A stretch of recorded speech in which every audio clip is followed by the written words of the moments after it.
Et vous avez laissé certainement des messages sur les répondeurs de Cédric Cizer. Vous allez peut-être le regretter. Bonjour Cédric. Il y en a plein. Bonjour à tous, bonjour à Comment toutes. ça va? Bonjour à toutes surtout. Ben, ça va très bien, ça va très bien. Je suis en pleine forme parce que je me suis rendu compte d'un truc. Dans 44 jours, on chantera tous ça. Alors on a perdu Patrick dès le début de la chronique. Dans 44 jours, ce sera la Noël. Oui, la Noël, comme on dit chez nous dans le sud de la France. C'est la Noël. Ouais. Et malheureusement, ça risque d'être difficile d'acheter des jouets à nos enfants, puisque vous avez vu, tout est fermé. 770 millions d'euros de pertes que le pour Père les magasins Noël de jouets. puisse livrer des cadeaux. Bien sûr. Oui, mais le Père Noël, il achète les cadeaux dans les magasins. Tout le monde le sait, vous savez. Ouais. Et un des enfants les plus célèbres du monde a voulu réagir à ce drame. Salut Cédric, c'est Raphaël, comment tu vas? Ça va. Je coupe Tinder pendant 2 secondes pour te parler. J'ai vu qu'on allait galérer pour avoir des jouets à Noël. Oui. Mais bon, je m'en fous moi. Pour Noël, j'ai demandé une escorte. Mon père, il a dit non. Ben oui, il veut pas que j'ai le même cadeau que lui à Noël. C'est pas cool, ce moule. C'est effectivement. En fait, c'est toute la famille de Raphaël qui est comme ça. Quoi. Une escorte, c'est une Ford escorte. Oui, une Ford escorte, bien sûr. Oui, qu'on peut trouver évidemment dans le garage de Patrick Roger.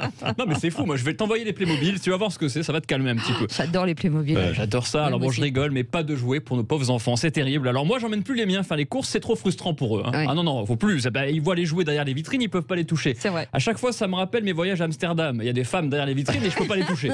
C'est Raphaël qui m'a donné quelques adresses d'ailleurs de là-bas. Il y a un petit problème, il faudrait qu'on en parle en antenne. Vous avez un petit problème en dessous de la ceinture en ce moment. Je sais pas ce qui m'arrive, je suis célibataire en ce moment, je sais pas ce que j'ai. Peut-être pour ça. Alors ça va, un gosse n'a pas besoin de jouer, Patrick. Un gosse n'a pas besoin de jouer, il a qu'à lire pour une fois. Oui. Ah bah non, il peut pas lire non plus puisque les librairies sont fermées.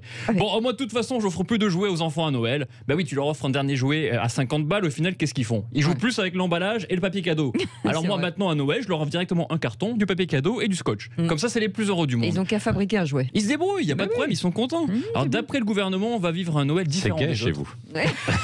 C'est la fête. Ouais, mais et en plus cette année, vous allez voir, vous avez vu que nous serons certainement confinés. Bah lui, c'est pas de cheveux, pas de cadeaux. Hein, rien, moi, il y a rien du tout. Je suis un ascète. Et moi, je suis content que ce soit un Noël confiné parce que quel plaisir quand même. Pas obligé d'avoir des repas à 20 personnes qui font du bruit, qui essayent absolument de faire des vannes, où tu te mets à table à midi, que tu sors de table à 18h. Pas d'obligation de parler pour ne rien dire à des gens de ta famille que tu ne vois qu'une fois par an. D'ailleurs, si tu les vois qu'une fois par an, ces personnes de ta famille, à votre avis, c'est pourquoi, Patrick? Pour les cadeaux. Ouais. Mais non, pour les cadeaux. c'est parce que tu peux pas les blairer. Tout simplement, si tu les vois qu'une fois par an, c'est parce que tu peux pas les blairer, c'est tout. Voilà, donc t'as raison. Merci Olivier Véran, merci à toi. Alors, le cadeau de la Noël dont on rêve tous, c'est bien sûr du vaccin, vous en parlez ce matin, contre la Covid. Et peut-être que le bout du tout tunnel... le monde n'en rêve pas, parce que quand on regarde nos sondages en ligne... 80% disent non. 80%. En même temps, je peux comprendre qu'ils n'aient pas confiance. Je peux le comprendre. Alors, c'est un vaccin qui fonctionnerait à 90%. C'est le laboratoire Pfizer qui a créé ça. Alors, rien à voir avec moi. C'est pas Cédric Pfizer. Ça n'a absolument rien à voir. Ni Philippe Bivet, rien à voir non plus. A voulu réagir à cette possible très bonne nouvelle. Bonjour, c'est Nathanaël de Chantemerle-sur-la-Soie en Charente-Orientale. Oui. J'espère vraiment que le vaccin va arriver avant février. Pour l'offrir en cadeau à ma meuf pour la Saint-Valentin. Alors pas par amour, c'est juste pour voir si le vaccin fonctionne. Je préfère que ce soit elle qui ait les effets secondaires. Je comprends. Bon, je parle de ma meuf, mais j'en ai pas. Je me fais pas de soucis. Mon voyant m'a dit que je la rencontrerai en 1998, mais toujours rien. Mais j'ai confiance, c'est le meilleur voyant du monde qui m'a dit ça. Le professeur Raoult. Jusqu'à présent, il s'est jamais trompé. Oui, alors Nathanaël, c'est vrai que si c'est le professeur Raoult qui l'a dit, ça va arriver. D'ailleurs, il a dit le 23 juin dernier qu'il n'y aurait pas de vaccin. Donc je lui fais confiance. Alors, les bourses s'envolent avec ce vaccin. Vous avez vu, le monde entier reprend espoir. Le vaccin de Pfizer serait efficace donc à 90%. C'est pas mal.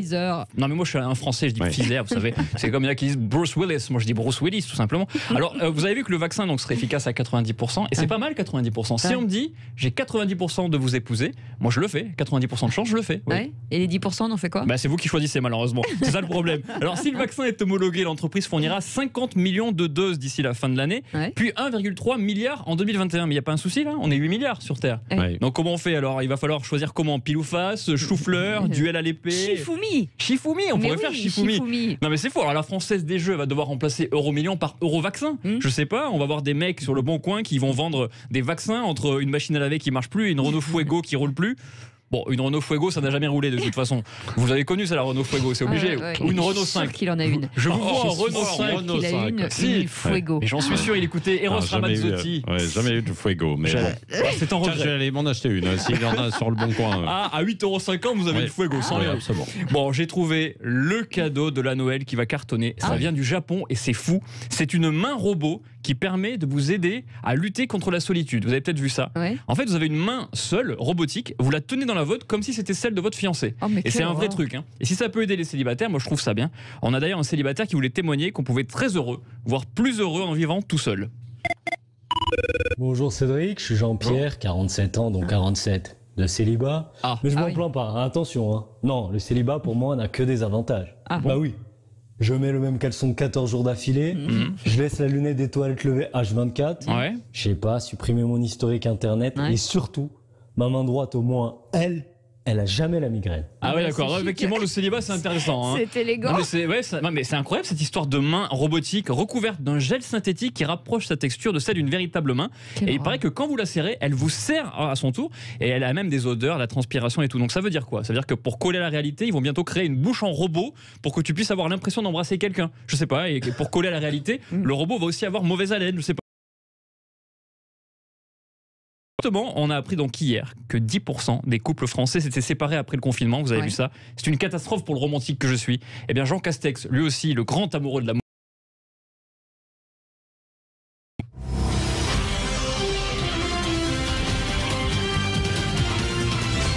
Français de Français, le gouvernement vous rappelle que 10% des couples se sont séparés lors du premier confinement.